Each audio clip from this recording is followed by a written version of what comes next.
காங்கிரஸ் கட்சியின் பெருமையை கட்டுப்பாடு இல்லாமல் கொட்டி கொட்டி விற்று கொண்டிருக்கிற ஒரே இடம் சத்தியமூர்த்தி பவன் தான். 2 அன்றாயர்கள் 4 வேட்டிகளை ஒரே நேரத்தில் அணிந்து உள்ளே சென்றாலும் வெளியே வரும்போது கட்சிக்காரனின் உடம்பில் ஒட்டு துணி இருந்தால் அது அவன் போன ஜென்மத்துல பண்ண புண்ணியம். சொந்த கட்சி விவகாரத்திலே இப்படி விகாரமாகி கிடக்கும் அவர்கள் ஒரு பிரச்சனையை தானா வந்து மாட்டினா விட்டு விடுவார்களா? ஆக்ரோஷமாக கிளம்பி விட்டார்கள். எல்லாம் சமீபத்தில் திரைக்கு வந்து கலவையான விமர்சனங்களுக்கு ஆளாகி இருக்கும் வாய்மை படம் ஏற்படுத்திய வம்புதான். பேரறிவாளன் கதை என்றும் ராஜீவ் கொலை வழக்கில் குற்றம் சாட்டப்பட்ட கைதிகளுக்கு மரண தண்டனை வழங்கக்கூடாது என்பதை வலியுறுத்தும் படம் என்றும் ரிலீஸுக்கு முன்பே பேசப்பட்ட படமாச்சே. சொந்த காசு கொடுத்து தியேட்டருக்கு சென்று பார்த்தார்களாம் சில தொண்டர்கள்.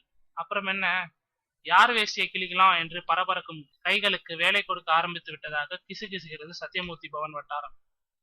1-2 குறியீடுகள் இருந்தாலே சும்மா விட மாட்டாங்க.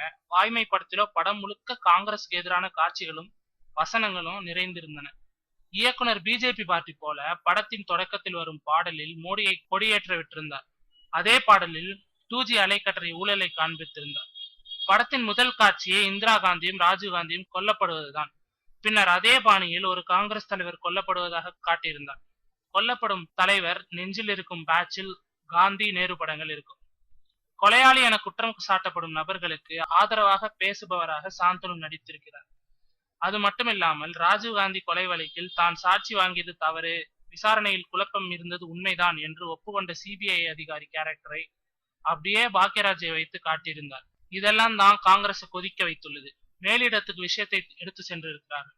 அங்கிருந்து பதில் வருகிற வரைக்கும் கூட பொறுமை இல்லாத சிலர் வாய்மை படத்தின் போஸ்டரை கிழிக்கும் வேலைகளில் இறங்கியிருக்கிறார்களாம். போஸ்டர் கிழிதோ போஸ்டர் ஓட்டுற தொழிலாளியின் வேஷ்டி கிழிதோ ஆக மொத்தம் இன்னும் சில நாட்களில் கலவரம் நிச்சயம் என்பது மட்டும் புரியுது.